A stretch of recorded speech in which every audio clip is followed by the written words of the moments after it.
Why does God harden people's hearts so they won't accept grace?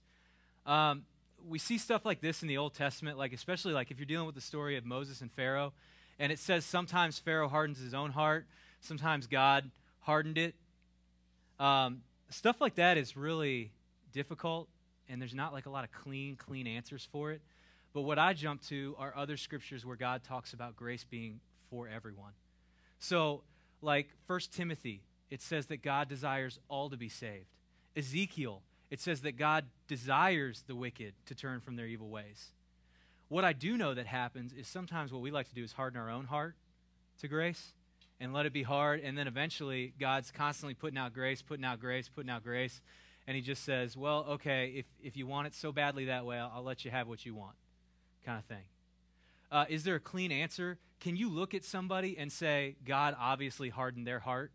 No.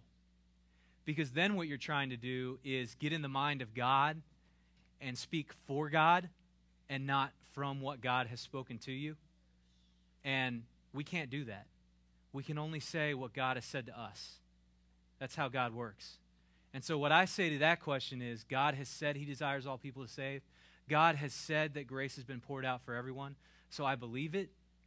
And then ultimately, whether people do what we talked about, whether they hold on to it, what God's put in their hands, or whether they reject it, that's kind of what it comes down to.